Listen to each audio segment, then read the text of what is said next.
Good evening and thanks, Foster. We're really excited to have the group we have tonight, quite a number of folks to really talk about affordable housing development and financing. So we'll be starting off tonight with David and Macy, and I might ask you both to introduce yourselves, then follow up with Wendy and Aubrey from Avalon to walk us through some projects and also talk about supportive housing. But if David and Macy, if you introduce yourselves first, and then we'll get started in some of the Q&A around financing projects. Go ahead, David. Oh, I was going to say Alliance should come first, but alphabetically, but I'll go. All right. Good evening, everyone. I'm David Wilkins. I'm with Walker and Dunlop. I'm the managing director in the Michigan office. Walker and Dunlop, it's a great name for a law firm, but it's actually a very large finance company. And we are very uniquely focused on multifamily. Now, our multifamily appetite is quite broad, to be honest. It crosses market rate, affordable, student, senior, assisted, independent, the entire spectrum. But we have a very strong presence in the affordable housing arena. And we are active in all aspects of it, that being both new development, rehab, and permanent financing. I've been involved with debt and financing in my career for over it'd be 40 years next year. And we very much enjoy in our office being involved with affordable housing. It's a little trickier, and the people are more spirited, and the obstacles are just that much tougher. So we certainly enjoy a good challenge. My good friend Macy is with our sister company Alliant, and I'll allow him to introduce himself. Hi, everybody. I'm Macy Kiselinsky. I work for Alliant Capital, which is a Walker and Dunlop company. We just merged with Walker and Dunlop in December of last year. Exciting opportunity to marry a large equity syndicator, national equity syndicator, as Alliant, with a very large lender of all types with Walker and Dunlop. So it gives us the sort of the whole gambit now. I've been doing affordable housing, I guess, for the last 25 years. I've worked for a housing authority. I've worked for an urban redevelopment authority. I've worked for 3 syndicators, which includes Alliant. So I've done this stuff for a long time. And so I work out of my house here in Pittsburgh, and I cover the Michigan market. And so I've been covering Michigan for about 8 years, which I really enjoy because I think the people in Michigan are straightforward and get to the point. And Michigan is a great organization to work with. And I partner with a lot of nonprofits and a few for-profits throughout the state. It's been a great experience. And generally, I guess I've sort of learned on the fly. My believe it or not, my degree in education is education. I'm a teacher by trade. So yeah, I guess you can, for anybody who's out there, can definitely you can switch careers, right after college. But I feel good about what we do. We've had a lot of units we've brought online in Michigan, and hopefully tonight I'll be able to impart some of our wisdom and answer some of your questions. Awesome. Well, let's get started. And I mentioned that we wanted to talk to you a little bit about how you finance projects. And we'll be kind of jumping back and forth about market rate and affordable throughout. So we just get a sense of the differences between it. But regardless of the development, there's this thing that everyone talks about, which is a capital stack. What is it and what goes into it? I think the best way to describe the capital stack, at least the way that my mentor described it to me, and it's stuck with me, is if you think of a hotel, and I'd like you to think of a hotel in a large city. And if you follow the analogy of the hotel, the lobby of the hotel is equity. The mezzanine floor is the mezzanine piece of the capital stack, and the rooms above are the debt. And with this stack, it works somewhat in different orders, both up and down. The debt at the top of the stack is secured. The equity at the bottom of the stack is not secured. The debt at the top of the stack has a defined repayment. The equity at the bottom of the stack usually doesn't have a defined repayment. And the mezzanine in the middle can take just about any form you can imagine, walking something like equity or something like debt. So with the capital stack, what's different between a market rate and an affordable development? How do those differ? I would say the most significant difference would be the leverage point, the amount of debt.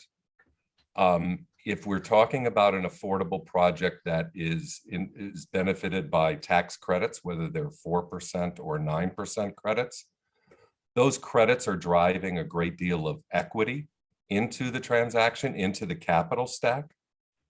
So I know in my finance class, I was taught that a traditional real estate deal was a 75%, 25%. I'd like to tell you that those good folks at Michigan State University were wrong. Our average portfolio at Walker and Dunlop is 65% leverage. Now, that's a vast majority of that is market rate. So you might say that the perfect leverage point for a market rate property is 65%. Do most developers starting out achieve that day one? No, they have to earn that over time.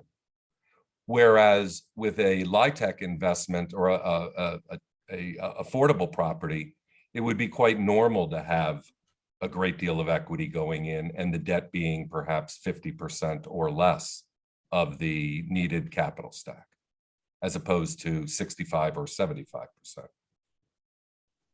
I'm realizing, David, we might even want to talk about, what is debt and what is equity, if you wouldn't mind kind of helping clear that up. It's nice that we're taping this. So I'm just thinking it'd be nice to define some of these terms.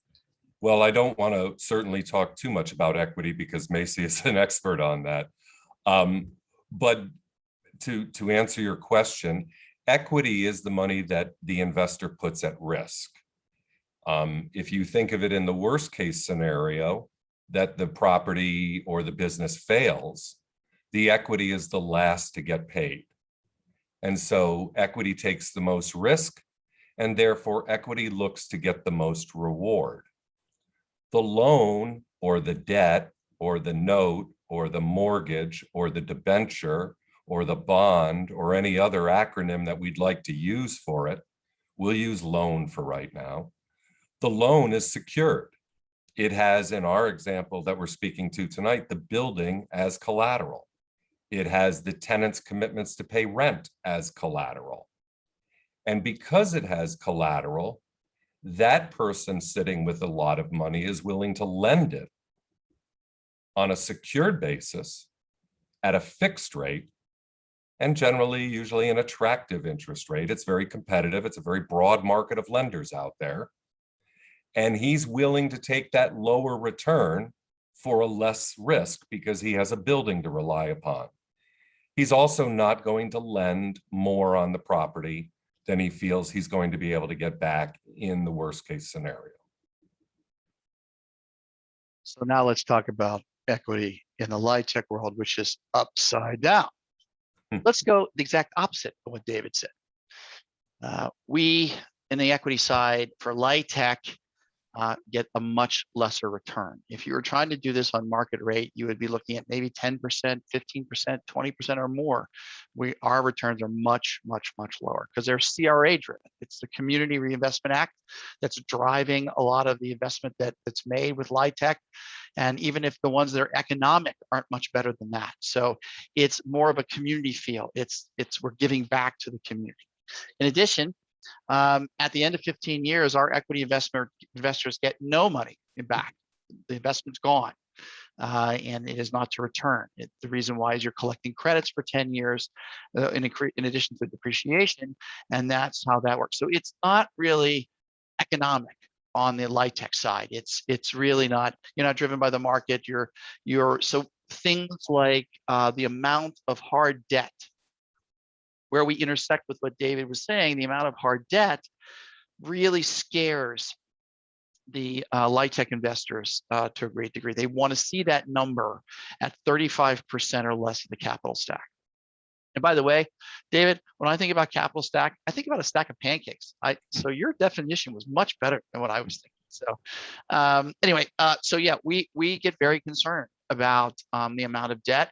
We get very concerned about the amount of market rate units exposure. Why? Because in a downturn in the market, that stuff goes belly up.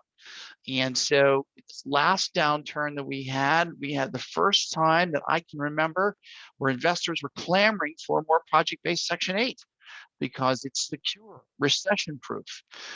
So we're looking for that kind of security. So we want to see a balanced deal that has maybe 70% equity, 30% hard debt that has to be repaid. But generally you're not going to get that, even with a 9% deal. So our deals require soft funds that come from MISTA, Federal Home Loan Bank, and wherever else you can sort of generate them. And so, our capital stacks just, a lot of soft, very little bit of hard at the top. And then of course the big equity sits at the bottom. It's soft. Maybe pancakes work. I don't know. Yeah, maybe. I think for light text, pancakes do work. I think for market rate stuff, the big hotel building is much better. Fair enough.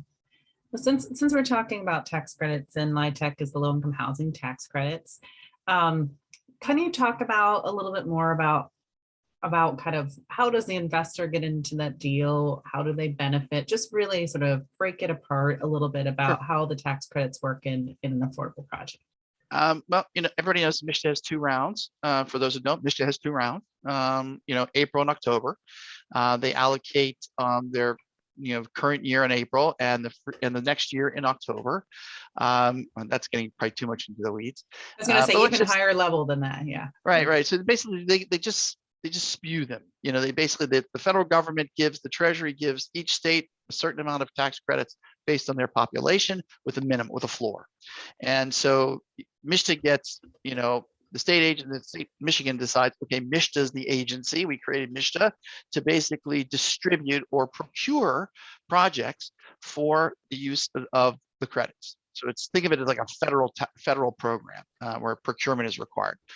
And the procurement method is called the QAP, and it changes every 2 years. And this is how MISTA selects projects. At least that's the party line. We could all debate on whether that's really true or not, but I think it is for the most part. They're pretty straightforward. So you allocate each project, whatever it is, the number they have, 26 million or whatever the number they're allocating, and that project gets this allocation of credits, 1.5 million, let's say. Let's go for it. And I always liken that to the golden ticket. For Willy Wonka. Hey, I got the golden ticket, because it's, it could take, for every 1 allocation, there could be 3 applications or more. So you're not necessarily guaranteed to get a 9% allocation. And so you take this golden ticket, and that's a cute dog down there. And you say, okay, here it is, come and get it. And that, guys like me, it's like blood in the water, like a shark. It's like, wait, I can smell dinner. And we all want to do it and get, projects no matter where they are, and say, okay, we'd love to buy that deal for you. And it's because I have an investor back here, whether it be in a fund or direct, that would say, I want basically Wayne County, right?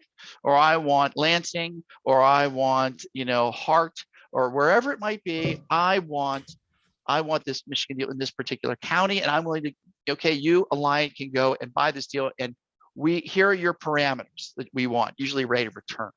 And then I write a letter, usually about 14 pages long, and saying all kinds of things. This is what we require, this is how much we're going to pay, this is when we're going to pay it, this is what the guarantee looks like. We try to cover all of our bases in this 15-page letter, with very small print so that you can't read it, just sign it, trust me, kind of thing. No, it is actually, the print's not that small, but you know what I'm saying. But basically, then that's how we get in. You have an investor. Now, why would the investors want to do this? And to be honest, I really don't know. And I got to be really honest that when I first started in this stuff, I'm like, who in the hell created this program? I mean, really? I mean, it's like, why not just give a grant to all these projects and just cut out all this nonsense? And but no, obviously they didn't listen to me. And so we have a whole sub-industry, multiple sub-industries actually, that have focused on the LIHTC piece. Attorneys, accountants. Oh man, the accountants are crazy. Is anybody on the phone an accountant? Raise your hand. No, I love accountants. I sound like Donald Trump. I love accountants. Okay, accountants, lawyers, and guys like me.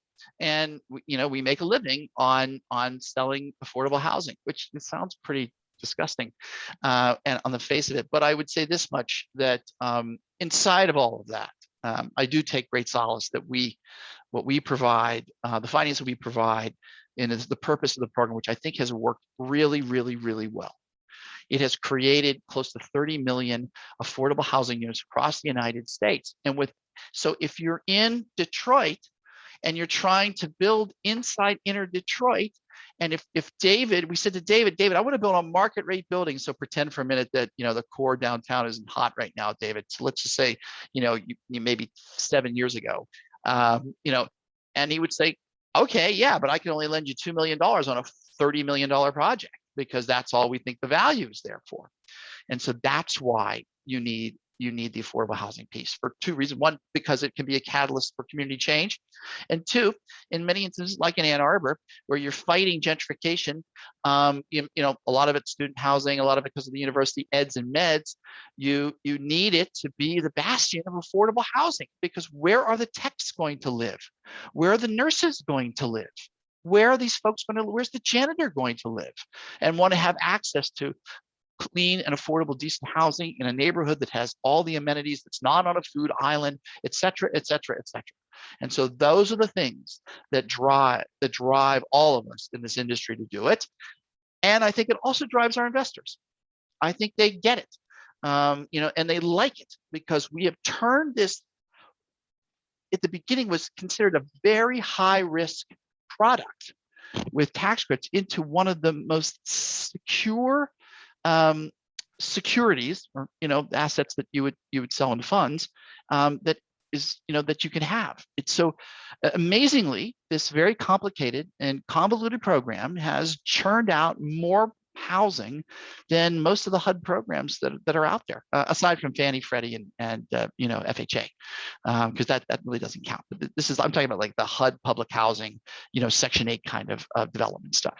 So I've probably given you maybe more than you probably wanted on that answer, but I think in general, it's a lot of things. Now, I said all that. Now I'm going to give you like the hard stuff, the hard part of it, which is when the economy turns down, like we're about to face, the first place most banks hit the brakes is affordable housing and lending, and which is ironic, because most of our product performs during recessions, because we have Section 8, and and folks that are even in COVID, I don't think we suffered a loss, which is amazing, for a variety of reasons. And so, yeah, but it tends to be the banks really hit that break, when it comes to a recession. So, and is it the banks because the banks are a factor because they're buying the tax credits? Is that the connection? Exactly. Yeah, exactly. I didn't make that connection. I'm sorry. We mostly, it's banks that buy the credits, and they participate in funds. And sometimes they get very, because they're merging with some other bank, they need to get a passing grade, or better than a passing grade, an outstanding grade on their CR, Community Reinvestment Act score, which is, some of you have heard, has been, they've been toying with trying to come up with the new regulations. And so they want to do this because that's what the OCC and their regulator rules force them to do. And so that has meant that, we have this built-in market for this stuff. And then there's others that, the insurance companies have started to come into the market. Healthcare companies have come into the market. So it's an interesting mix. But yeah, so just the downturn is interesting to watch what will happen to the tax credit market and how that all goes. I've talked too much, sorry. No, Macy, I'm going to ask you one more question before we go back to David. Also, I didn't get to talk to David and Macy before this, and so I'm really excited. You guys are awesome already, just by emails. This is great. Just one follow-up. So you talked about kind of the investor role in the tax credit. David will tell us in a little bit how developers make money in a market rate deal, but why is a developer in the deal, and what do they get out of it? How do they make any profit? Okay, well, that's a legitimate question. I think a lot of our developers say they don't make enough, and I think that's a fair point to a certain degree. If you think from start to finish, it could take upwards of 4 years to bring a project from application or application funding, closing, constructed, leased, 4 to 5 years. That's a long time to work on something to only collect, $1.5 million in developer fee, which you're not going to get because some of it's going to be deferred. And it's also used as a backstop against construction contingency. If your construction contingency goes short, so that piece is really at risk. So most of these developers, they have that, sort of like bulk mentality. I got to do multiple deals in order to really make it worth my while. So now on the nonprofit side, it's a little different. The nonprofits who are, mission driven, funded from other resources, looking to sort of add to their balance sheet with developer fee. It kind of works. You get a good project, get a good application, get a good consultant, or you do it yourself, and you get funded on the first go around, and boom, you get your developer fee, a deal works, and you've added 6, 7, maybe even $1 million to your cash liquidity, when all is said and done. So yeah, I think the for-profit guys need bulk. I think the nonprofit, mission-driven guys don't necessarily are looking for maybe more quality and impact. Not saying private developers don't, but I think there's that mission-driven nonprofit really is zeroed in on that piece. Whereas, sort of a market rate guy has to look for opportunities in land and, trying to get that, as we call it internally, feeding the beast. I think everybody calls it feeding the beast. You got to feed the beast. You got a big operation or even a small operation, you need deals. And so, you got to feed it. Thanks, David. Maybe you can take some of that and walk us through like how it's different on the market rate side, either on the, with the investors and then also the developers, and how profit plays into that. Well, they're both equally difficult, right? In order to get to Macy's investors, on the LIHTC side, you're going to go through an obstacle course where there's 5 applications for every $5 in applications for every $1 of tax credits. So you're in a tough position. The scoring is oriented towards people that have done it before. There's previous participation points, there's previous management points. There's that, so it's very slighted, unfortunately, towards people that have done this before. And so it is a difficult business, and Macy's right, it is a volume business unless you're a nonprofit. Most of the profit that we see that comes out of that side of the business is through the management companies, which is unusual because if we now step over to the market rate side, management companies are not known to be extraordinarily profitable businesses by any stretch of the imagination. On the other hand, on the market rate side, when we talk about equity, we have to remember the golden rule. He who has the gold rules. And so when you go to a LIHTC investor and Macy is so skilled that he can get them to accept these very low single-digit returns, our investors want teens, and 11 and 12 are not a teen. Right? It's like getting a nosebleed, Dave. And they want to see that teen come back to them very, very quickly. Or they want to own more of your deal because they want to be able to get their return. So equity on the market rate side is quite dear to go out and raise, which is why you find that most developers on the market rate side are coming to me trying to get as much leverage as they can, as opposed to in Macy's model, where he's raising as much equity as he can. In our model on the market, I don't want to say our, because I'm affordable and market rate, in the market rate side of this discussion, it's all about leverage. You want to get to at least 65%, and hopefully you're trying to hit 70, 75, 80, or you can build a new building with a HUD loan and try to get to 85% leverage, because the equity is so expensive. Where do developers make money in that market? In the obvious places. They pick good partners first and foremost. Then they pick good locations. Then they build buildings that people want to live in. It's just that it's not a very complicated, and then they manage them well after that. And through the beauty of amortization, you're very poor in the beginning, and 30 years later, you're quite wealthy. do most market rate developers hold on to it that long, David? What do you see? How quickly do they So you have sell? the breadth of market rate owners is so broad, right? I mean, if you take Blackstone that just bought, a couple of a $13 billion portfolio, they're a rather large owner. They're not a customer of mine, but they are a WD customer.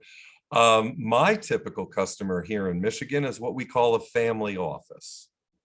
Generally, the father is now in his 80s. He was a home builder he was a brick mason or a roofer in the 1950s. He wasn't in World War II, he was in school. He learned the trades in the 50s and the 60s. He started building single family homes in the early 1970s in Southfield and Troy and Royal Oak. And then he started building multifamily and realized, why should I sell it when I can keep it? And these owners have 2,000 units across 30 properties. Some are larger, some are smaller, and they keep them well updated and they keep them full.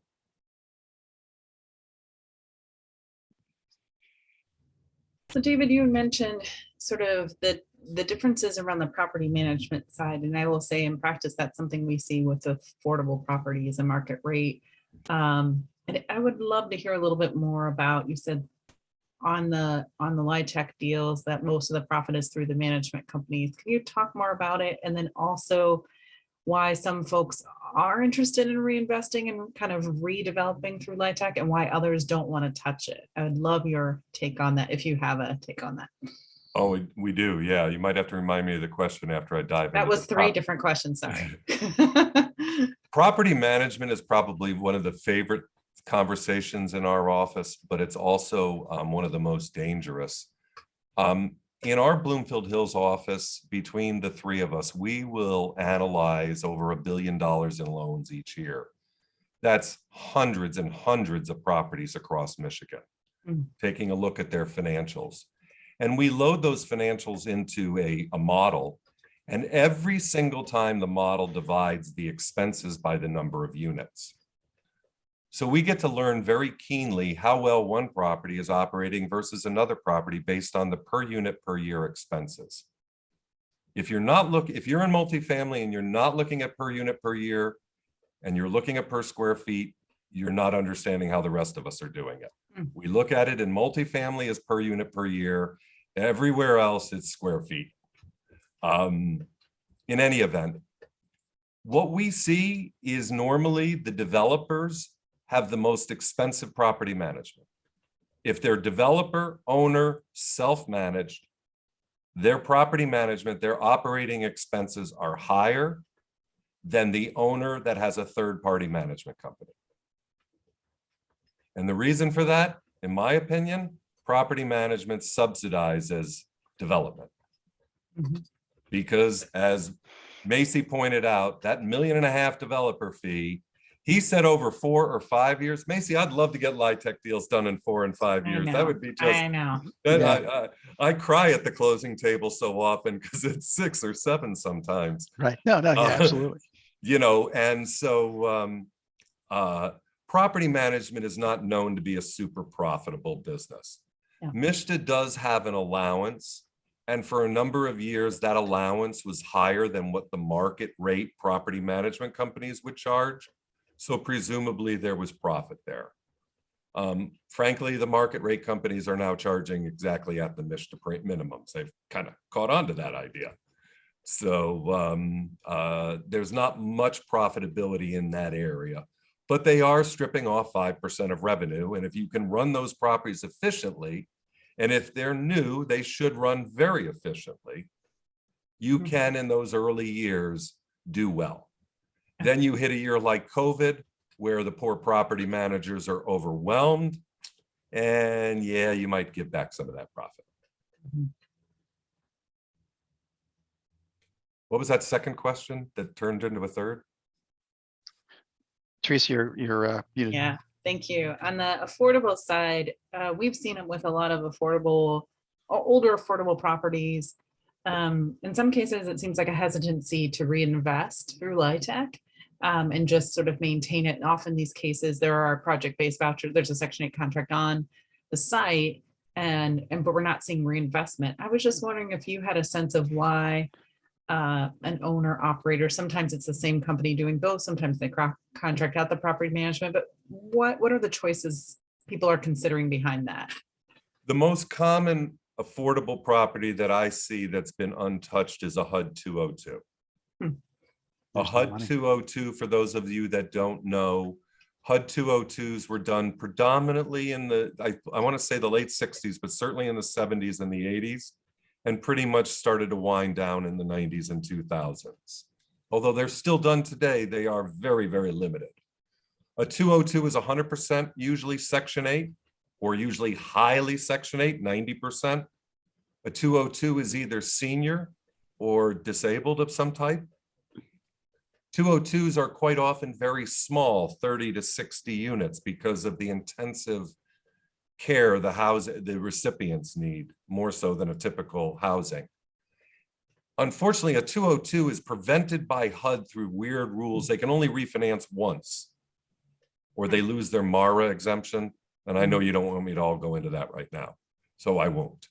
But there are prohibitions. So when you see ones and you see it and it's a 202, they're also generally nonprofit controlled. I can guarantee you that nonprofit has been reached out to by a LIHTC developer. Mm-hmm. The nonprofit is concerned that in the LIHTC process, the LIHTC developer is going to have more control than the nonprofit is comfortable with. The nonprofit is confused by the LIHTC process because it is overwhelming, and therefore nothing gets done, unfortunately. So we do see that quite often. We also see older LIHTC transactions that are basically just waiting. They need to pay their debt down more. They still have a lot of home funds left. And they're waiting for the markets to come around. Unfortunately for tenants, the rise in rates, in rental rates in the marketplace has been difficult, but the AMIs going up is making it a little bit easier for developers to make deals work. I can add to that on the LIHTC side. Property management needs to be a passion. And so if you're a nonprofit or you're for-profit, you're doing a LIHTC deal, you can't just lease it up and say, okay, away we go. As David said, first 5 years are great. Maybe even year 6, you're making good money for a LIHTC deal. But then, replacement reserve kicks in. And if you don't have good property management in terms of knowing your tenants, what's going on inside those units, and what the needs are on turnover, it's going to catch up to you. And there's no money that's there basically outside of replacement reserve, or even operating reserve, but you really don't want to do that. You can't refinance a LIHTC deal in the middle because most investors say, whoa, whoa, whoa. Unless you're getting some sort of soft source, it's not happening. So you got to make it work with replacement reserves. So that means you got to be on top of it. You've got to be from the very beginning, maintaining those units. And so I think that's where a lot of people fail, is that they take those first 5 years and they sort of like, okay, we're leased, we're good. And they don't really think, okay, I really got to make sure I collect that replacement reserve. I got to make sure that account's there. I got to make sure we're on these turnovers and we're on these units so that at the time of, we need new carpeting, we can handle it. But yeah, by year 8 or 9, do you think my projections are any good? Worthless, absolutely worthless. And so the real trick of this is, it's like, I hate to say it this way, but there's like the books, the official books, and then there's the books that you should keep when you're doing the deal, and say, look, okay, how am I going to make this work? We have this on the one side, but maybe I need to be putting aside more money for replacement reserve. I said I'd do 300, maybe I need to do 4. Right? Can I afford 4 1 year? And that's going to buy you time so that you're not limping into year 15, that you should be just operating at a good. So I realize what I'm saying here is absolute heresy. Absolutely. Because you got to keep all these other factors in line: debt service coverage ratio, what you're paying per unit, how much your operating costs are. You've got mission on your back, you've got your investor on your back, but somehow you've got to see your way through to make sure that you can get to the end goal in year 15. So, and I think that's where you can refinance and you can use another, you can do 4% credits at that point, or try to do another 9% deal. You can, do more, debt at that time. Who knows? Another thing I think a lot of operators forget about, you get a lot of Section 8 vouchers potentially, but there's just because you may not have project-based Section 8 when you start, doesn't mean you shouldn't pursue it. As you go on, there is nothing stopping you from saying, look, I can reach out to the local housing commission. They might be procuring as a partner and say, hey, I could use 10 or 20 units here of my property to get project-based Section 8. And that's another way to sort of increase cash flow that you didn't have from before. And so that works. And so that when you increase cash flow, and if you can pay off your deferred developer fee faster, and that money's going to come back to you, or you can put it right back into the property. You can charge more in operating expense, because I think David's right. When you start looking at the numbers, you see how low. You start trying to whittle down those operating expenses, or I like to say drinking the Kool-Aid, thinking, okay, if I just kick another $100 off per unit per year, I'm going to be good. This is where you can counteract that. So I think that the expectation should be, when you do a LIHTC deal, that you need to keep on finding more means of revenue, even after you place in service and after the units are leased. It's just a never-ending battle that you have to wage in order to protect your asset, because that's what it is. There's another way to look at this, Teresa, for those folks. If you're at 95% occupied, Mhm. or higher, you're patting yourself on the back because you're a real estate genius. And if you're at 90% occupied, you picked the right career path, but you could do a little better. If you're at 85, you're starting to sort through your cash because suddenly you're having trouble making payroll. And if you hit 80% occupied, we're calling because your doors are closing. Mhm. It's that fragile of a model. So when people talk about a 60-unit property where 10% of it is 6 units, you don't keep your eye on the ball and you lose 3, 4, 5 units that you weren't expecting on top of the 3, 4, 5 you had, you've wiped out a year of profitability and you're heading for deep trouble. So David, what would you say? What would you say when I told you I've done a 12-unit deal? Me too. and they're hard. And isn't that where the two sets of numbers, the numbers you believe and the numbers you don't believe? Yeah, but right, we exactly. do these deals. Yeah, right. It is difficult sometimes because you realize that these are very, very fragile.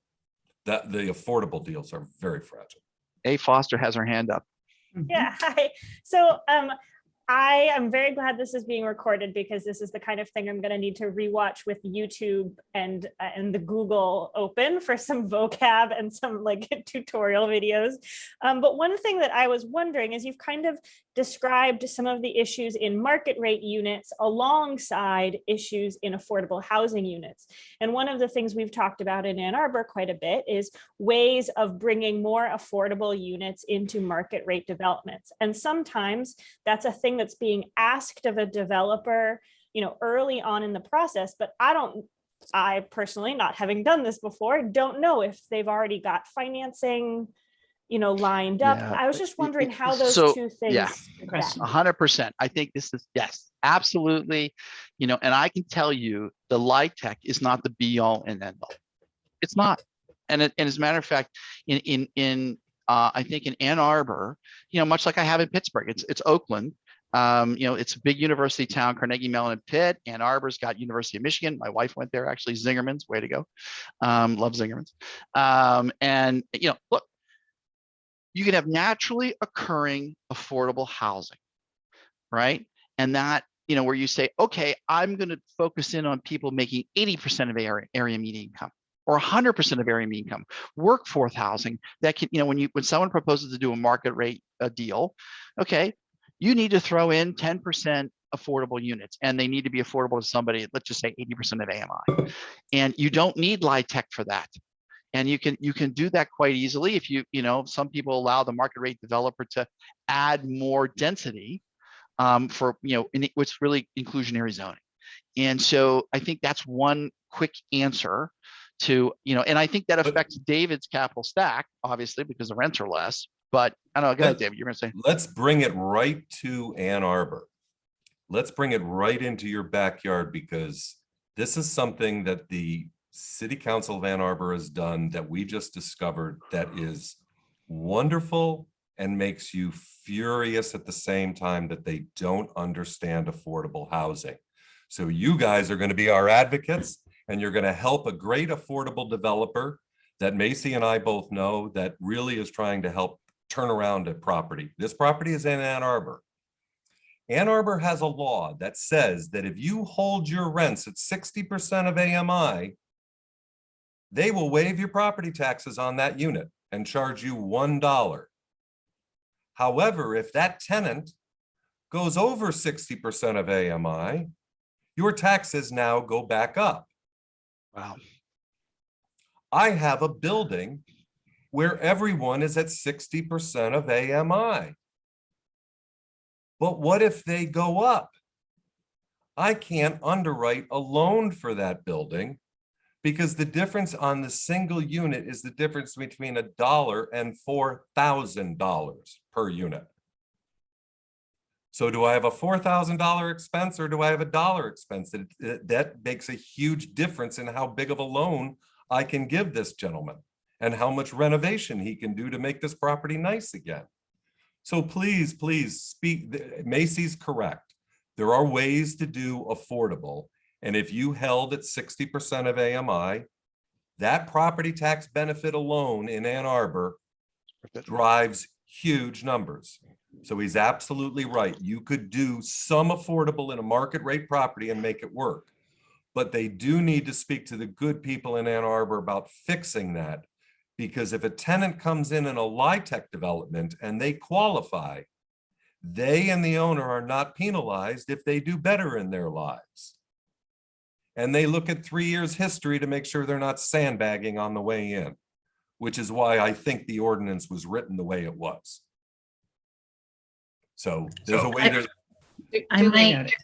I might be able to help you on that. I'm a council member. Lynn, I would love to chat with you, because this is an actual conversation we had in my office this morning with an analyst that came in and said, David, I've never seen an affordable provision like this that penalizes someone for making more money. Because what's the landlord going to do? He's going to throw them out. Yeah. But just a note, do you know any other community that the pilot is $1 per unit? Because I don't. I have not seen anybody else. Yeah, Kalamazoo has done it, and Jackson has done it also back in the day. $1 a unit? Long time ago. Because it's usually the shelter rents are 4, Right, 6, 8, Now 10, it's 4 or 12. 6, but yeah. Yeah. Years ago they used to do it. Yeah. No, it's terrific. It's a terrific dollar. It's a terrific savings. It's a terrific motivation. It has all the best thoughts in the world. It just kills the long-term debt aspect. And this is how we all have to work together, because things that they need, we need, and vice versa, so that it all meshes. Well, Ann Arbor likes to feel like we're special, we're exceptional in so many ways. So I think there'd be more than one council member who'd be open to that kind of. Well, I think there's a way to put an audit procedure in to keep people from sandbagging, but we'll move on and not help that developer. And we can talk later on that one as well. But there are ways. Now, also, the LIHTC rules gives you 140% of, you can do up to 140% of AMI. I'm going to save that for another time, maybe offline, because I do thank you for lifting that up. I know Lynn will follow up, and actually our office helps administer the review of the pilots along with the assessor. So I'll happy to follow up with you too, David. Terrific. And then also to answer your question on the debt side, if you hold your debt low at 60% of AMI, you will get pricing waivers from Fannie and Freddie below market rate pricing. So there are incentives on the debt side and through the communities to develop these outside of the LIHTC world. Thank you for that. I did want to stop here for a moment and see if there's any questions for David and Macy. I mean, we are going to try and, have you guys stay here for Avalon's presentations too, because I think we'll have more questions for you even after. But any questions right now before we switch over to Wendy? And attendees, there's a Q&A button on the bottom of the screen, and you feel free to put in questions at any time now or through the next presentations. Sorry, I didn't say that up front. Okay, thank you both. That was great. I have a lot of notes, and that was excellent. Wendy, we're going to hand it off to you, but would you mind introducing yourself first before you get started? Sure, very happy to. So yeah, I am Wendy Carty-Saxon. I am the Director of Real Estate Development at Avalon Housing. Sorry, I'm setting this up. Can you see that all right? Yep, it's full screen too. Well done. Great, wonderful. Okay. Yeah, I'm Director of Real Estate Development at Avalon Housing. I've been doing development work at affordable housing about 20 years and very happy to have been at Avalon most all of that time. So Avalon, we are a nonprofit based in Ann Arbor. We're a housing developer, affordable and supportive housing developer. We own our properties, through a subsidiary. We self-manage our properties, and we also provide services, right, to Avalon and some others in the community. And, our mission is to build healthy, safe, and inclusive supportive housing communities as a long-term solution to homelessness. Aubrey's going to chat more specifically about supportive housing, our population, and our services. And I'm going to focus on the real estate development side.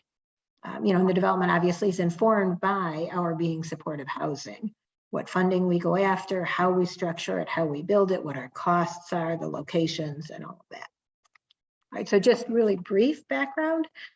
So we have 29 total properties, Avalon does. We've got 388 total units that currently have their certificates of occupancy. So we're a highly scattered site, right? Our biggest single property is 39 units. Out of those 29 properties, 27 are within the city of Ann Arbor and 347 units. So that's where we grew up and, where we've done most of our stuff. 10 of our properties are LIHTC, low-income housing tax credit developments. Physical properties, it's 9, one we re-syndicated after 15 years. So that's why we get to 10. And we do smaller properties and larger. So looking at it through a lens of how we approach development with our smaller rehabs, how we approach it with our either larger rehabs or new construction. Out of our 29 properties, 20 have not had LIHTC in them, have not had low-income housing tax credits.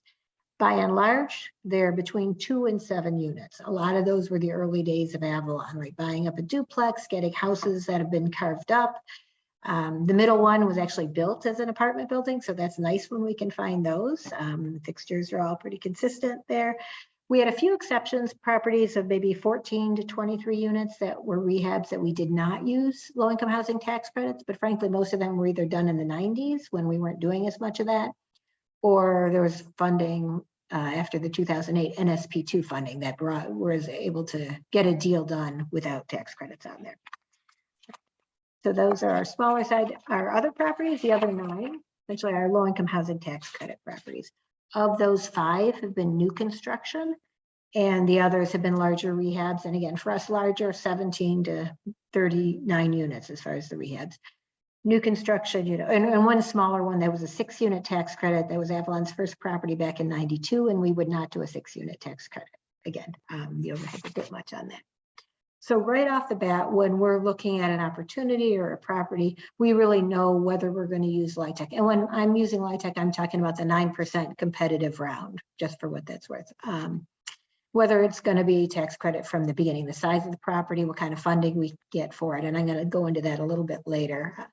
Teresa had asked me to kind of talk about the sweet spot of housing development with these ranges. And I think of it more as a sour spot, like between 8 and 16 units are the ones that kind of are too big for the more localized sources or the smallerish sources, and too small to go through all the rigmarole of the attorney fees, environmental and engineering, everything that's required through a tax credit project. So those are the ones where we don't really have much of that in our housing stock, frankly. And as far as rehab and new construction and where that fits in, new construction, in my experience, basically needs to be LIHTC. We need that source of funds. Rehabs, again, smaller, we can do it with other sources of funding. Bigger, we'll need to do the tax credits. When we approach project, be it a smaller or a larger one, we're looking at site selection, design things. So the upper left is a bus stop, and that's one of our property, our property out in the city of Dexter. So whether we're in Dexter, whether we're in Ann Arbor, Chelsea, wherever we go, we need transportation, right? Public transportation, especially given who we're housing, doing supportive housing, it's critical. We need that when we build. The right-hand picture is community center. Again, given who we're housing, we always want any property of 12 units or more. We really are looking to have some community space on the property. And then also looking to add whatever green we can do. Certainly the bells and whistles and the solar is great. And looking at for sustainability too. We house a very vulnerable population. So if the power goes out for 4 or 5 days, that's a real problem, right? So we're trying to add whatever we can, in some of our new properties, seeing if we can do a generator, seeing if we can add some solar, just ways to fortify ourselves and for our tenants with all of that. We also, whether it's a small property, larger, we look at accessibility. New construction, clearly it's easier, right? We've committed to doing at least 15% of our new construction units as fully accessible. And then all of the ground floors are required to be visitable. So there's no step to get in. The door is sufficiently wide for a wheelchair, the halls. There's a turning radius in the bathroom, all those things, so folks can come and go, right, on the ground floor units. The upper left is Pauline, for folks know it. The lower left is Hickory Way, the one 70 units between 2 phases that we just finished, so obviously earlier on. But that's our elevator shaft as they're in stairs as they were building it. 3-story building did not require an elevator, but we put one in because we really wanted to hit that visitability for all 70 units between those 2 buildings. So we brought in no step barriers to any of those. The one on the right is a rehab. So rehab, obviously, you're much more constrained, right? This is Arbordale Apartments, for those who know it. The units are fairly tiny, right? Bathrooms are small, living rooms, bedrooms. So to do a big redesign and pull all those units out and make the ground floor visitable would be tricky. They all also, or when we did our reinvestment, had, gap steps, right? A lip at the entry of all of them. So we couldn't do, really increase the accessibility, but we did at least deal with no step entries. What that's showing is we raised the kind of sidewalk up in front of all those units in the courtyard. So there was no longer any step, because a lot of folks we have may not have full accessibility needs, but may have a walker, may just have trouble moving around. So the more we can build that into rehab. So that's one of the things we look at. Like new construction, it's great. You've got a open plate, I guess, and rehab, you look to see where you can make these improvements. So I'd also like to say with that, so when we're looking at developing supportive housing, whichever side, we're also looking at the location, certainly, the size and the shape of the site, figuring out what kind of units we need, what's the demand in the community, that seems to be throughout, but where we're looking, what physical design we're looking to do. We're looking more deeply into like trauma-informed design, how to build in the best physical spaces, and any specific subpopulations we may be looking at. But what we always have to start with is, who are we planning to house? And I understand at times in the for-profit world, it may be more, what's it going to cost to build and to pay off all the debt and everything? So what's my price point going to need to be? But here, there's no point in doing it unless we're identifying who we're housing, what their incomes are, and what they can afford and rent. That's the whole point of the exercise. So I won't go through all of this, but if we look at, okay, if somebody's moving in and they're on SSI, supplemental security income, these are 2021 numbers, they're making about 10 grand a year. Affordable rent is about a third of that, right? A third of your income. So that's $250 a month. Clearly, you're not going to find that, right? The fair market rent is over $1,000 for an efficiency. Maybe they're making a minimum wage. Now 30% of their income is $500 a year. You still have just a huge gap between that and what you could find units for. So that's where we need to kind of figure out how to address that. And some of the main strategies we go with, and it's been touched on, project-based vouchers, right? So the tenant still pays the $250 or the $500, or if they have zero income, even less, pay that. But into our operating budget, our longer-term budget, we're able to get the full market rate for that, or fair market rate essentially. The pilot, also on the operating side, which was mentioned, the payment in lieu of taxes is tremendous, and we appreciate that buck a unit here in the city of Ann Arbor. So it really takes helps take some pressure off those operating expenses. And I'll mention, when you're doing a development, you need to say, all right, what's it going to cost to build this thing, right? What's my architecture going to be? What's my construction costs, soft costs? But you also need to tell your funders at the same time and show them how you're going to operate it for the 15 years. Otherwise, they're not going to give you any money. So you have to project this out all the way through. And then the last two items, so those first two are on the operating side that are a big help. And the first two are on the development side. And it's what we talked about, the equity, the low-income housing tax credit equity, the capital subsidies like county home funds, or CDBG or other funds on that. That, I think Macy was saying, we don't have to pay back unless something very bad goes wrong. So that's huge to making these deals work, you know, affordable housing and most definitely supportive housing, and low or no debt service payment. So every month we're not paying back, or it's a very small amount, ideally, that we're paying back a bank their principal and interest like you would like a home loan. We try to minimize that. So on the operating side, we're okay. And we're bringing in that on the development side. So some considerations when we look between either rehab and new construction, tax credit or not, small or large. So we're talking about like, what's the size of the development and what are our total anticipated development costs and how much funding can we get? It breaks out pretty clearly, we said. So just to give you a sense, one of the big sources of kind of soft money you don't have to pay back, right? Or unless you mess up or it's fully deferred past the term of your agreement, is Federal Home Loan Bank. We go for Indianapolis. They have a $500,000 max per project. Some have a little bit more, and 50,000 max per unit. So like that, I've got a 6-unit property I'm going to talk about, and it would be a max around 300,000 at these current rates. Home funds, county, or well, federal home funds run through the county. You know, I think you're right around $1 million, give or take, either year, your total annual allocation. And that's a competitive process once a year for any projects coming in. So it's not like, hey, we'll take the whole $1 million for one project. Various folks are applying and various projects are applying. Permanent loan depends on how many, what's your cash flow, you know, what you can support, how many units. Tax credits, if you have a decent sized development that you're maximizing the tax credits, you can bring in about 13 million plus for that. So clearly, I think the distinction is if I have a smaller project, I can make it work right with Federal Home Loan Bank, home.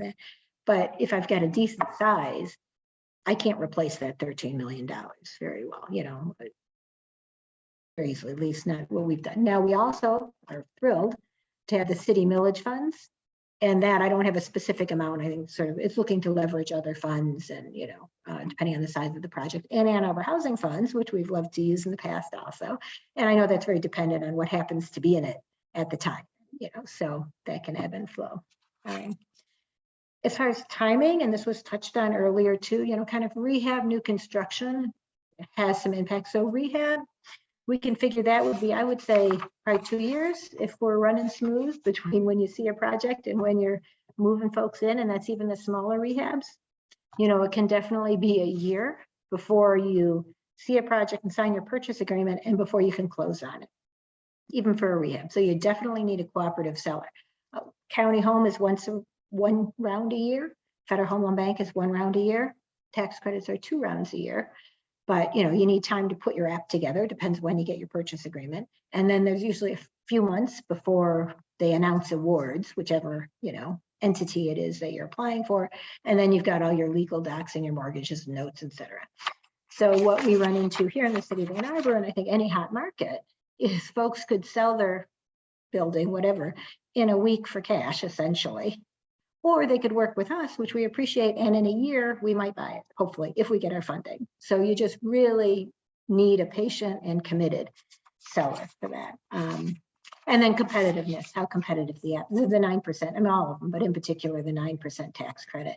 I'm going to talk in a minute about Grove at Viridian, a new development we have going in. It's in its 3rd time currently in the current pending tax credit round. Fingers crossed, we look to be scoring out hopefully well in the current round.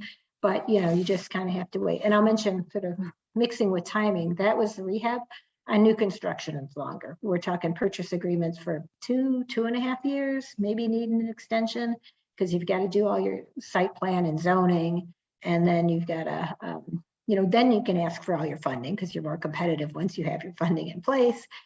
And then you've got to get all the awards and move through the process. So you definitely need, again, a patient seller, a government seller who's, you know, which both county and city of Ann Arbor, a nonprofit seller. All of those are ones that often have lent themselves to having that commitment and patience. All right, so this is one of the properties, so this is Gott Street. It's a 6-unit acquisition rehab that we did here in Ann Arbor. So 2, old carved up houses, 3 units in each. The total costs here are about $1 million to give you a sense. And some of our uses, so we've got acquisition was half of it, right? So we're paying for the occupied building. And I'll say again, and this was even with the seller giving us a bargain sale. They cut the price down a bit on this. And this was one that took us a year to buy. I mean, we gave him the timeline up front, so he was certainly aware of that. And here's when the apps are, and here's when we'll find out. But, it was a commitment. We were lucky that he was interested in doing that. Construction now, because it's rehab, about a quarter of the cost, just to give a sense. And we touched on developer fee, which I'll talk more about again in a minute. So roughly 10% of these, you can go up to 15% generally. And then you've got your other soft costs in here, legal, architectural. And then our sources, again, one of the smaller, sort of kind of typical for our different smaller rehabs. Washington County Home, Federal Home Loan Bank with affordable housing and a small perm loan on this because we were able to, we didn't have project-based vouchers, but we did have some vouchers, which allowed us to increase the rents, to have some cash flow to pay some amount of a perm loan. So it definitely, again, we're supportive housing, so it's a very different debt ratio in our deals. And some of our deals in the past haven't had any hard debt, especially when we didn't have any vouchers as part of it. But so these are similar, and you'll see, county is almost 40%, Federal Home Loan Bank almost 40% of our total funds, again, because we've got a smaller one. And we had a small construction loan. We had services dollars, which I'll touch on, and again, the payment in lieu of taxes. So that's a smaller property. So now we're talking, again, 6 units rehab. Now we're talking Grove at Viridian. So this is a new construction, one that's pending, 50 units, and it'll be 1 to 4 bedrooms, townhouses, stacked flats. This is one of county-owned property, right? They had an RFP, and we put in for it, and the county had a commitment to affordable housing, so we got it for $10. So that's why the acquisition price is great. Yes. And even I would say, even if it's new construction, the land's going to be way less, hopefully, than 50% like it was on the AC rehab, because you're not obviously buying the building. So most all of your costs here are going to the physical construction and all your underground work. Okay. Developer fee, again, about 10% here. Well, you can go up to 15, but here we're at 10%, and all your soft costs. We touched a little bit on developer fees, so I'll just mention it too. Yes, so, it can be used really broadly, and they're generally intended to help cover some of the costs, like mitigating risk to a new development. So any cost overruns we might have in any of these categories, your funders know they can look towards that developer fee first. I mean, you have a construction contingency in here, but things happen, COVID, other things where costs, your estimates just aren't panning out. So that becomes something that folks who are investing in it can feel somewhat secure. We've got that source within the project that we can come after if the project needs it. So it mitigates risk to a new development. We talked about it compensates the developer, right, for the time it takes to develop and, project manage it. There's line items for loan fee, interest, legal, all that. There's not one for like developer staff. So that comes out of the developer fee. And right, it can take a couple years, few years for a rehab, and 4 to 5, or this one's going to be longer than that, 6 or 7 probably for from the time you first are looking at the project till the time it's done. It can also help compensate the developer for time exploring other projects, right, that don't go to completion. You're vetting this, you're vetting that, but they don't all turn into a project. And here at Avalon, and a big thing that developer fee does is it funds our a piece of our supportive services, right? We're making these commitments. We actually, the RFP was 2016, I think, the end of it for this project. We started moving through. I know I almost didn't want to say that, but there's no way, you can't generally get a service commitment at that time. And we're looking forward to making a housing commitment for 15, 30, 45 years. And with a nice exception I'll mention in a moment, it's hard to get that services commitment that early. So our developer fee, and when you do get it, it's often 1 to 2 years, right? So our developer fee becomes what we use for the organization to help make sure everybody's well served in the commitments we've made to who we're housing, as well. Is funded as best we can, given. So those are the uses, and then here are the sources. And I'll mention the ones kind of in a bluish or purplish are the ones we also use at the Gott Street property, right? The smaller rehab. So we're going to County Home, we're going to Federal Home Loan Bank, we've got a perm loan. you'll notice the percentages are a lot less because the tax credit, that top one, is 75% of our total funding. So this deal, like I said, is not moving. That's why we've been waiting in our third round. I don't have another source of income that's going to pay us that, right? So that's, and then we've got the construction loan and the other sources. And so here with the service funding, what's tremendous is the city millage that got passed in 2020. You see it both on the bricks and mortar side, which was critical to help get this property, get our whole funding stack together. And if you're doing it on the bricks and mortar side and you're doing supportive housing, you can request service dollars. And it's a 20-year millage. I mean, we need to ask each year, but that just is a game changer in being able to know we can commit to serving the population we're saying we're going to serve for the long term. For our legacy properties, and GOT came in before all of that, it's a different issue, and we're still working and trying to make those work, services dollars work every year. But with the millage going forward with new properties, that's huge. And the pilot, again, is a big deal on our operating side. So yeah, those were main things I wanted to chat about. And I know Aubrey is going to talk more about Avalon and supportive housing. And now if I can share my stuff. Did that work? Smooth transition. That was Okay. great. Any quick questions for Wendy before we switch over? All right. Aubrey, if you wouldn't mind introducing yourself, since Yep, apparently sure. that's how I'm doing it today. Yeah, my name is Aubrey Patino. I'm the executive director of Avalon Housing. Thanks so much for having us and engaging in this fairly technocratic but fascinating conversation. So I'm just going to tell you a little bit more about the human side of supportive housing and how Avalon does that and how we see that play out in our community. So what is supportive housing? Supportive housing is the combination of permanently affordable housing with really individualized supportive services for people who are traditionally facing multitudes of challenges that may be getting in the way of being able to stay stably housed, absent support, really achieve stability and autonomy and dignity. And when done correctly, supportive housing is trauma informed, which means that people feel like they have a sense of control over their living situation, that they feel safe, and safety means different things to different people, that they have choice, so choice in where they live and what they can do within their home, within their community, that they feel partnered, and that services aren't coercive or mandatory, but that services are voluntary, and that they're empowered. So empowered to live life the way that they like to. And hopefully that's felt both in the services relationship, the way that they're experiencing property management, and then also in the built environment. So in the design standards, in the way in which the building is cared for, etc. The kinds of services that are provided in supportive housing really vary and are really based on the needs of each household. So what they do tend to look like are services that can be fairly intensive. So more than what you might think about or see elsewhere when you think about the concept of case management. For some people, we might be seeing folks 3 times a week in person. For others, it could be once a quarter. It really depends on the household's needs. If somebody falls into crisis, if something's happening, then there might be more support offered. But everything that we're doing is voluntary. So it's really predicated upon us to be capable and skilled at engaging people in a way that they want to be engaged, in a way that they want to interact with us. And often a willingness to meet kind of perceived needs in as much as we're meeting sometimes unmet needs, and help to sort of develop discrepancy between those two things.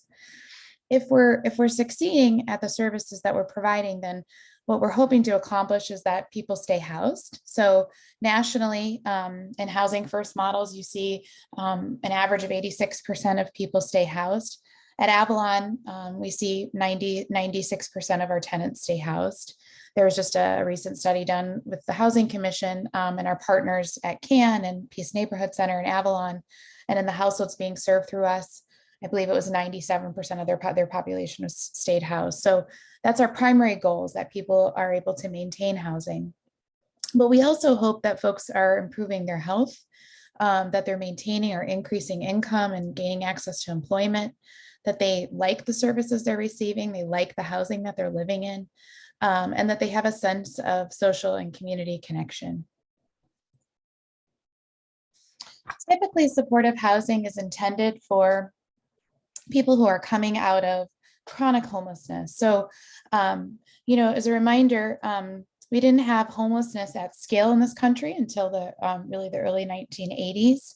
And if like me, you were taught that homelessness was a byproduct of deinstitutionalization, it's actually a myth. And first of all, deinstitutionalization was a myth. It's not really, we didn't deinstitutionalize because people weren't placed into community-based settings. But it was actually a combination of losing a massive amount of our affordable housing stock, economic policy, and then welfare policy that led to mass homelessness. And that narrative of it was as a result of deinstitutionalization created a narrative of homelessness is actually a character defect disorder. It is not. It is about a lack of affordable housing. So what we've learned over the years is that most people can self-resolve homelessness. What I mean by that is they need affordable housing, but they don't need supportive services, right? Most people are episodically homeless. Some people experience homelessness with a bit more acuity, and those folks might benefit from shorter term interventions. And then there's a subset of folks who are chronically homeless. And these are people who tend to be homeless for at least a year or more, or have had multiple episodes of homelessness. And they also tend to have some kind of a health condition that could be behavioral health, that could be physical health. Those are the people we're really intending to serve with supportive housing. And the reason for that is this is a really, it's an expensive resource. So while it's far more cost effective than keeping people unhoused or allowing them to cycle through our hospitals or jails, it's more costly than any other intervention. And we want to make sure that we're preserving that for people who need it the most. So that tends to be who we house in supportive housing. That said, people may live with us for their entire adult lives and may really stabilize over time. So I'm always, want to be mindful of the way in which we talk about that. What is unique about supportive housing is that it is permanent. So you often hear people say permanent supportive housing. It is permanent if somebody needs it to be. And the reason that we started saying that in the beginning was because we didn't have a good evidence base, and we weren't really, we were just learning how to solve homelessness as a country, really. And so we started with more transitional housing models that were really predicated upon people sort of proving clinical success. Agreeing to participate in services, being, things like attaining sobriety or very, certain employment metrics. But they also had access to shorter term help, so typically 2 years or less, and then were required to kind of move on. And research really showed that to be woefully ineffective. And so the word permanent supportive housing came from really wanting to help people understand that people actually need permanently affordable supportive housing that's helpful to them for as long as they need it. But the flip side is not everybody needs that forever. And so we also want to be able to support people who can move on, who might still need affordability, but not those services. And so we try to do that in as much as we can. Our average length of tenancy is about 6.5 years at Avalon. We do have folks who've lived with us for all 30. And we have people who might move on within a year or two.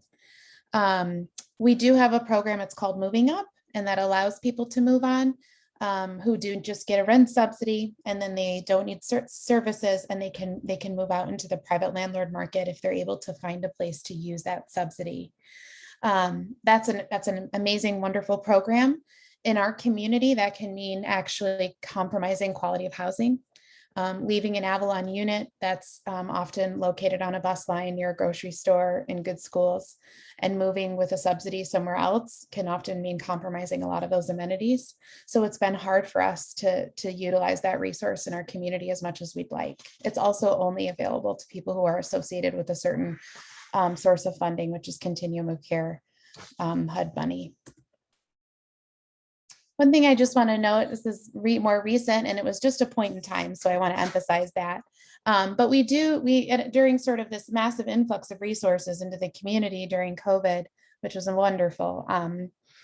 So we had a lot of folks gain access to, ESG funds that allowed us to do more rapid rehousing, which was kind of shorter term case management, shorter term rent assistance. And then there were a number of people who have gained access to housing choice vouchers.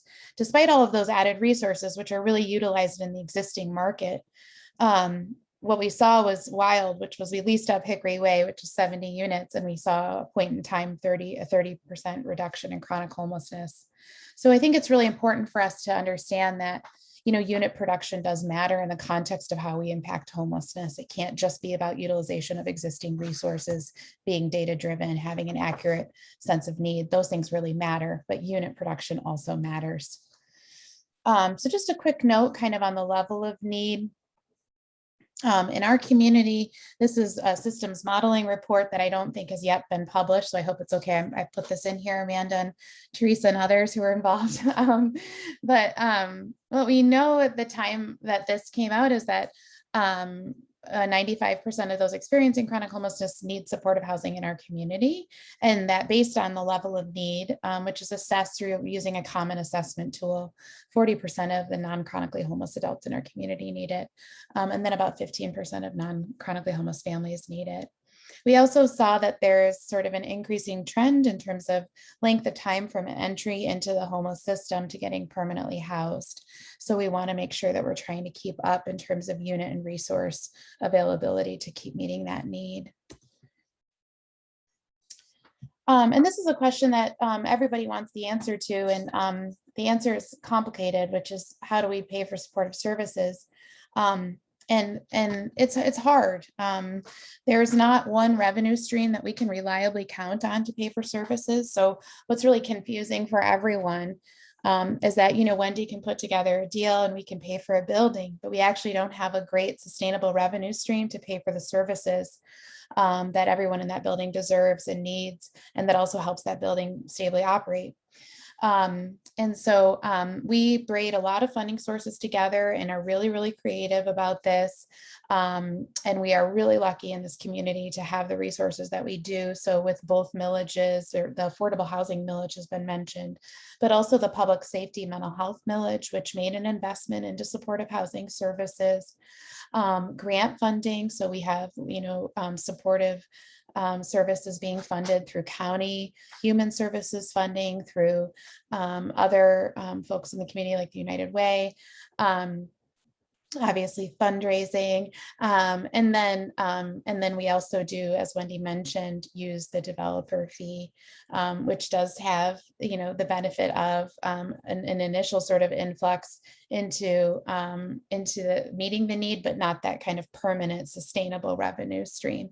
And it also can leave you in a position, if you have legacy costs of, if you don't keep developing, then you don't have that revenue source. And so what do you do if that were to happen? So, you know, when we're succeeding at what we do, like I mentioned, the main outcome is that people stay housed. People who have historically been really unable to stay housed. This is just some information that came through this recent study, which I found really interesting and just profoundly impactful, just to see how few folks faced eviction compared to eviction rates in the market. And just a quick word on Avalon. Wendy talked about our housing stock. I'll just name that in addition to that, we also partner with the Ann Arbor Housing Commission. And so we're the on-site service provider at a handful of their properties, including one single site, 106 unit development, where we're there 24/7. And that's really for folks who are need and are supported by having front doors, guest control, and around the clock supports, and have a lot of complex medical and other health related needs. And then we also work with private landlords throughout the entire county. And so we have HUD subsidy that we will place in the private landlord market. So through tenant-based subsidy that we're the sponsor of. And then we also do what's called rapid rehousing, which is shorter term case management, shorter term rent assistance for people who are a little bit sort of middle of the spectrum in terms of the level of need that they have, and who are typically really well supported by that kind of an intervention and can bridge onto being able to permanently afford their rent after we help them for a period of time. So all in, we're serving about 800 folks, about 170 families, 200 children across the county. And this is sort of a map that gives you a sense of where we are. So the green being people we're supporting in private landlords, the orange being the Housing Commission, and then purple being the Avalon owned and managed properties. I covered all of this. And I'll just say some of the things that sort of make the special sauce is that we are housing first to fidelity. So services are voluntary. We practice harm reduction with people. So we're really willing to meet people where they're at and work with people around different sort of what may be perceived as higher risk or maladaptive behaviors that are often in direct relationship to the trauma that people have experienced, and help them stay supported through those issues in a way that keeps them housed and hopefully on a healthier path. We do what we call enhanced property management. So we try to bring people in to do the work of property management who tend to be really committed to the population and the complexity of what that role means in this. So earlier folks were talking about how property management is generally not a very profitable endeavor. It surely isn't in Avalon Housing, where we have to manage less properties than most property managers, because we are really actively involved in eviction prevention work with folks and screening people in, and with working proactively to keep people housed. And then community building. So that might look like we run 5 food pantries. We have youth programming for our young people. We try to really build community and know that some people aren't going to engage in traditional case management, but they might show up to a community meal or a writing workshop, and we can engage them in that way. So try to sort of meet various needs and really help to emphasize care and community from within, which is something that people long for, and we really want to combat isolation. Okay, so that's it. You can learn more about us on our website, and any questions, you will take those.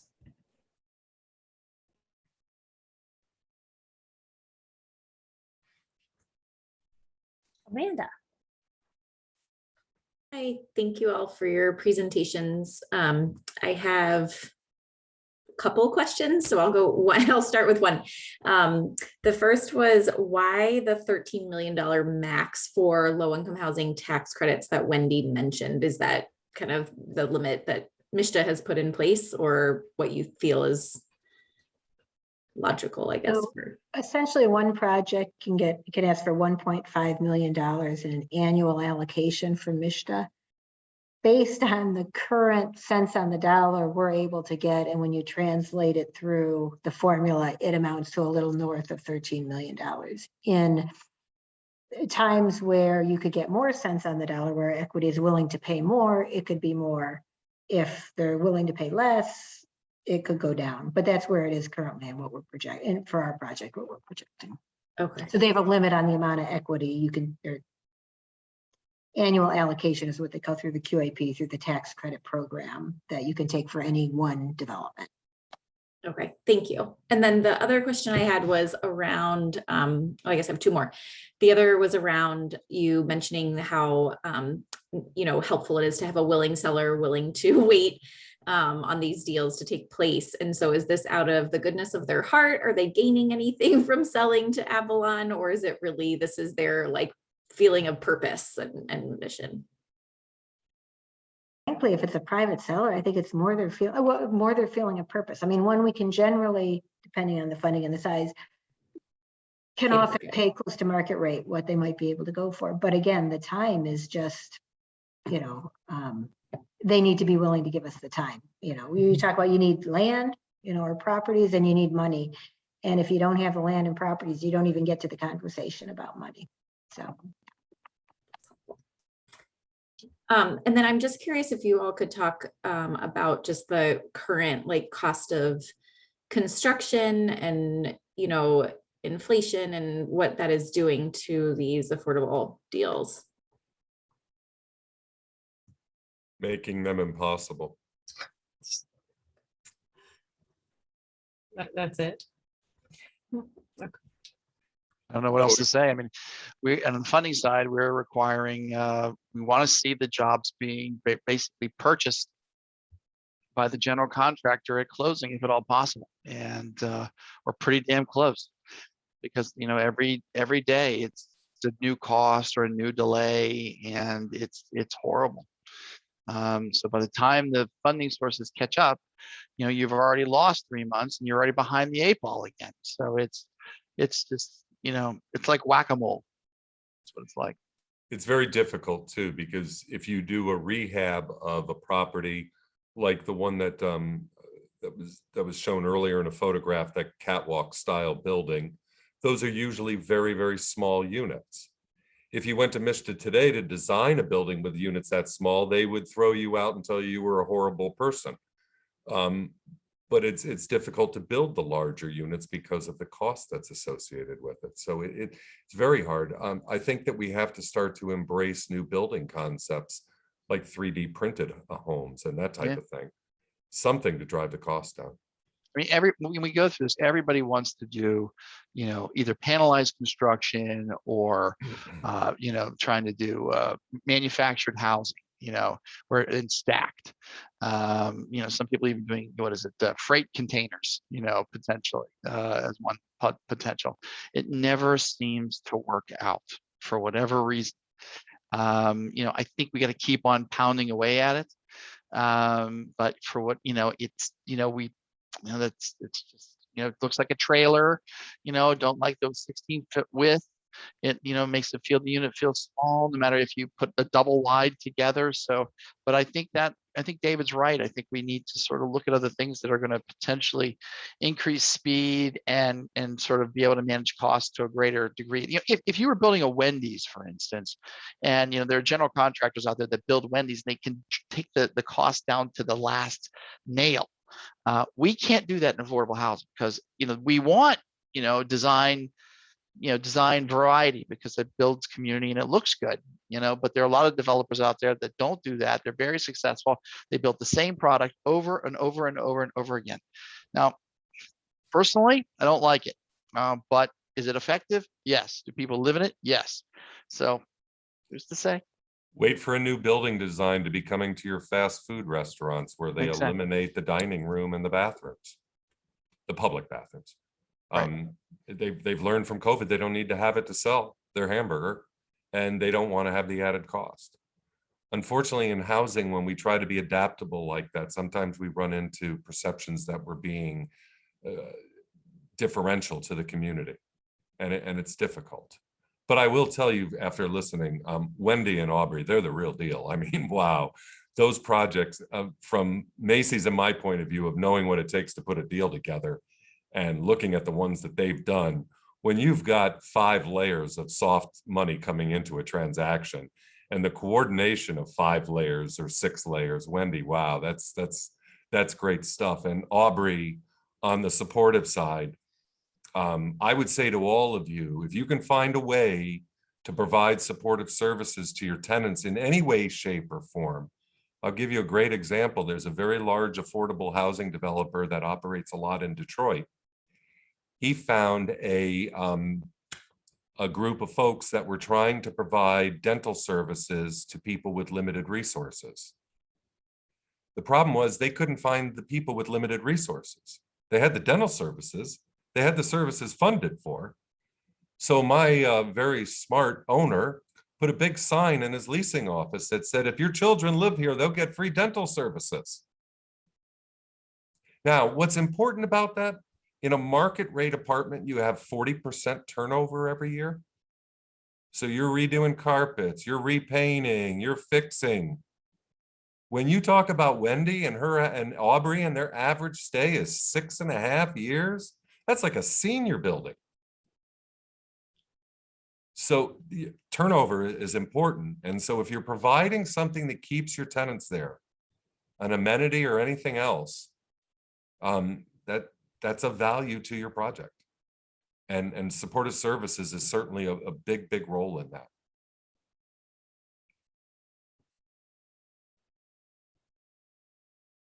I have a very oddball question, and it's mostly going to be telling of how little I know about how the financial world works. Then it takes guts to ask it. Well, it's going to be on YouTube in perpetuity. So, There you go. so one thing that so in the pancake or hotel development process, there are people who have money, as I understand from your presentations and just from HHSAB in general. There are people who have money who are willing to in the same way that you would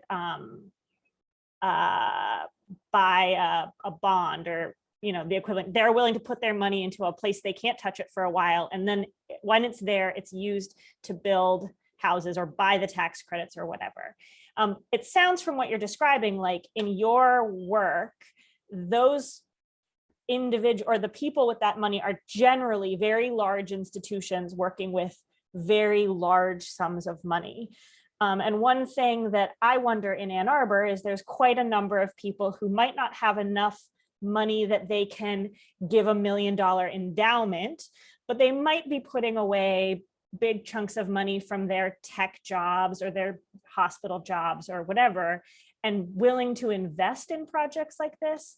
Is there a way for people with that kind of income temporarily to invest in this kind of project, or is that not a thing? Not in my world. It needs to be institutionalized. But like I said, you don't necessarily have to do LIHTC. I mean, you can tap into that market and build, lease to own. You could do 2 units or 4 units, and you could say you get a bunch of tech guys together and say they each put up $200,000 or $250,000. You got $1 million to play around with, and maybe you borrow some money because on the debt side you can make a little project work.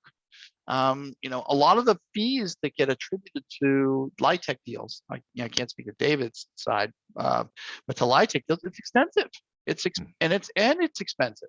And so when you can eliminate all that between MSHA, the lawyers, the accountants, and people like me, I mean, it's you scale down the budget and the cost really quickly, and all the requirements that go along with it. And like going back to what David said, maybe you can build the units a little bit smaller because you don't have MSHA on your back, or you could take an oddball building.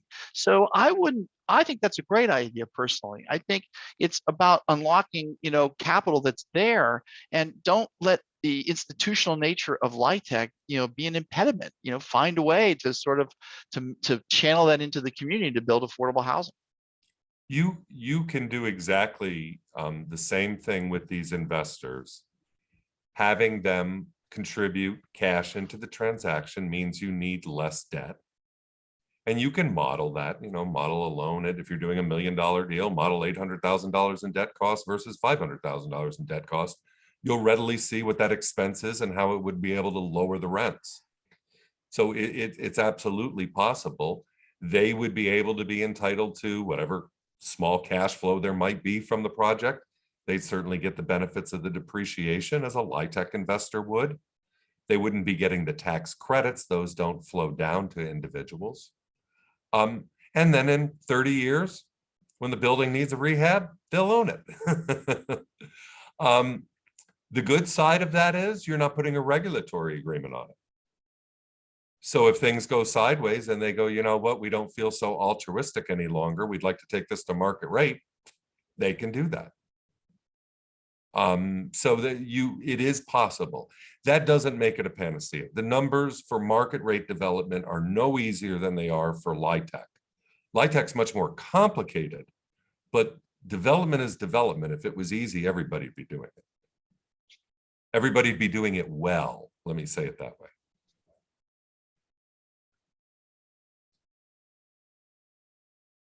Good question. Yeah, it was a great question. I'm glad I didn't flub too hard. No. What's 8, 10, 8, 11? I want to be aware of everyone's time. I don't know what everyone committed to. Are there any other questions from either HHSAB members or panelists for each other, or anyone in our attendee zone?